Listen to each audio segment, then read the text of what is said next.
CRO से major करा वो स्केलिंग मेथड था, जहाँ पे हमने वोल्ट पर डिवीजन नापे थे और नंबर ऑफ डिवीजन, यहाँ वोल्ट पर डिवीजन और नंबर ऑफ डिवीजन नापे थे। मल्टीप्लाई करने के बाद हमें एम्पलीट्यूड मिल रहा था। यहाँ पे टाइम पर डिवीजन नाप के नंबर ऑफ डिवीजन हमने यहाँ नापे थे। इस एक्सिस में हम एम्पलीट्यूड के लिए और इस एक्सिस में हम टाइम के लिए number of division multiply by volt time पर डिवीजन से हमें टाइम मिल गया था और यहाँ एम्पलीट्यूड मिल गया था। जैसे ही हमें टाइम मिला वैसे ही फ्रीक्वेंसी मिली। This is called scaling method. अब यहाँ पे हम कर्सर मेथड यूज कर रहे हैं। ये जो हमारी व्हाइट लाइन है वो कर्सर ए है और जो हमारी डॉटेड डिफरेंट येलो लाइन है वो हमारी कर्सर बी है। हम peak to peak value measure करने के लिए हमने क्या किया है, पहले कर्सर मेथड में कर्सर में जाएंगे, ठीक है। कर्सर मेथड में कर्सर में जाने के बाद यहाँ पे हमने y सेलेक्ट किया है, दैट इज y एक्सिस, ठीक है। ये वाली एक्सिस हमने सेलेक्ट करी है और कर्सर पे जा रहे हैं हम। कर्सर ए को हमने देखा है ऊपर वाले पॉइंट पर है, कर्सर ए यहाँ से मूव हो जाता है, ऐसे जूम कर दो, कर्सर ए यहाँ से मूव हो रहा है, देखो ऐसे पॉइंट से हमने इसे पीक अपर पीक पे सेट कर दिया।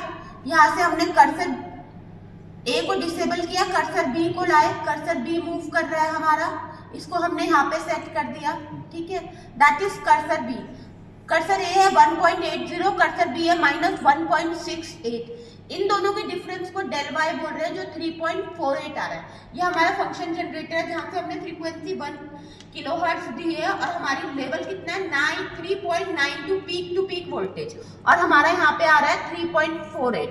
इन बिटवीन जो एरर आ रहा है वो हम उसे मेजर कर लेंगे। इन दोनों के डिफरेंस से ऑलमोस्ट सेम आ रहा है। नाउ अब हम इसमें फ्रीक्वेंसी नापेंगे। फिर से कर्सर पे क्लिक करो, एक्स टाइप में जाओ, एक्स टाइप में जाने के बाद कर्सर ए पे सेट कर लो। कर्सर ए के हम किसी टाइम पीरियड को देख लेते हैं। कर्सर ए मूव कर रहे हैं, यहाँ पे देखो अभी दोनों मूव कर रहे हैं। कर्सर बी को डिसेबल कर दो, कर्सर ए पे आ जाओ। कर्सर ए मतलब स्टार्टिंग यहाँ पे आ जाते हैं हम। ये स्टार्टिंग पॉइंट है किसी सिग्नल का।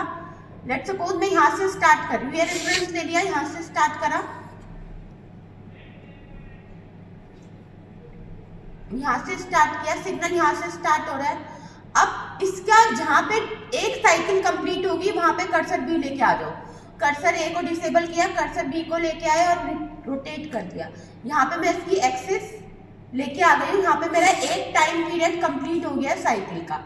अब हम कर्सर ए देखेंगे। कर्सर ए है 0.00 सेकेंड पे शुरू और कर्सर बी का यहाँ से शुरू हुआ। कर्सर बी कितना है 1.04 मिली सेकेंड। दोनों को माइनस करेंगे तो 1.04 आ रहा है और फ्रीक्वेंसी इन दोनों का इसका डिफरेंस को डिवाइड कर दो 1/Δx, दैट इज 962 हर्ट्ज, जो हमारा टोटली इससे मैच कर रहा है। ऑलमोस्ट 9,998 दिखा रहा था ये, मतलब almost equal to 1 kilo hertz.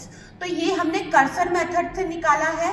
इसको हम स्केलिंग मेथड से भी कर सकते हैं, सेम सीआरओ की तरह, वोल्ट पर डिवीजन जैसे हम करते हैं। ये डीएसओ है। मीनवाइल हम ऐसे मेजर कर सकते हैं। मेजर में जाओ, डिस्प्ले को ऑन कर दो और हमें सारी जो भी क्वांटिटीज है वो यहाँ पे मिल जाएगी। हमने पीक टू पीक वोल्टेज भी देख ली, यहाँ पे वीपीपी मिल जाएगा आपको।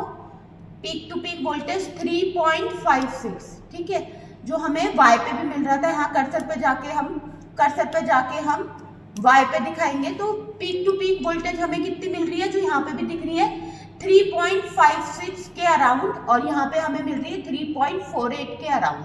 मीन्स हमारा रिजल्ट ऑलमोस्ट सिमिलर है। यहाँ पे हम टाइम भी निकाल सकते हैं, rise time, fall time, V max, V min. क्या करना है आपको, मेजर पे जाना है और मेजर पे जाके डिस्प्ले को ऑन कर देना है। मेजर पे जाके हम पर्टिकुलर वोल्टेज भी नाप सकते हैं, पर्टिकुलर, वैसे ही हम टाइम नाप सकते हैं। जो चीज यहाँ पे दिखा रही है सेम उसके सामने ये वाला बटन दबाना है। डिस्प्ले यहाँ से ऑफ भी हो जाता है। हमने सेकेंड प्रैक्टिकल भी कर लिया है। डीएसओ से एम्पलीट्यूड निकाला है, टाइम पीरियड निकाला है और फ्रीक्वेंसी निकाली है by using cursor method and by using scaling method. हो गया।